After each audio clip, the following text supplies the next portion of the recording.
On entend souvent parler de faux mouvements. On a tous connu un ami, un membre de la famille qui s'est bloqué le dos ou fait mal à l'épaule sur un faux mouvement justement.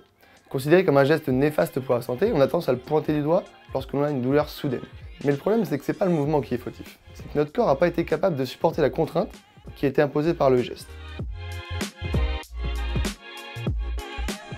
Comme dit précédemment, les gestes qui provoquent des douleurs sont des gestes avec des contraintes de mobilité, de force et de souplesse trop élevées par rapport à ce que notre corps peut supporter. Le fait de soulever une charge lourde n'est pas forcément néfaste, mais il faut que le corps soit assez résistant pour réaliser ce type d'effort sans risque. Par exemple, si vous êtes sédentaire, un travail de bureau, pas d'activité physique, le jour où vous allez aider votre cousin à déménager, vous allez devoir soulever des charges lourdes. Et forcément, votre corps va être exposé au risque de blessure, plus qu'une personne qui est habituée à ce type d'effort. Le meilleur moyen d'éviter ces faux mouvements serait donc de bouger quotidiennement et dans tous les sens. Il existe plusieurs solutions pour ça. Pratiquer un sport, effectuer des routines de mobilité et renforcer notre corps. Évidemment, en fonction de notre âge, notre métier, notre sport ou nos activités, les besoins ne seront pas les mêmes. Mais c'est important de prendre conscience qu'il faut protéger notre corps et que ça passe par une prise en charge de tous les jours. On prend du temps pour se laver les dents, on prend du temps pour se laver, alors pourquoi on ne prendrait pas 5 minutes par jour pour entretenir nos articulations? Pour le premier mouvement, on va faire de la flexion et de l'extension. C'est un mouvement que l'on rencontre fréquemment lors de nos journées.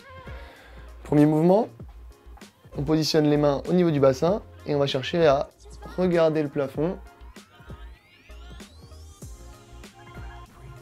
Et on revient. Ça doit se faire sans douleur. Second mouvement, on va devoir s'enrouler vers l'avant, au départ du cou jusqu'au bas du dos.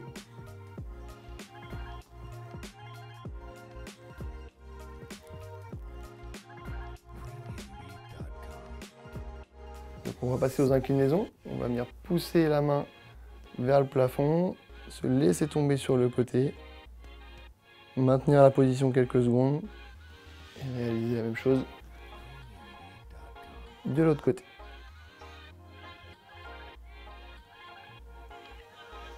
Pour finir cette routine, on va effectuer des rotations. Donc on garde bien nos pieds ancrés au sol et on va chercher à tourner les épaules, chercher à les regarder le plus loin possible derrière et on répète l'action de l'autre côté. Pensez à faire ces exercices doucement, c'est une question de dosage. Si c'est douloureux, vous n'allez pas trop loin. Progressivement, vos articulations vont s'habituer et vous allez pouvoir gagner en amplitude.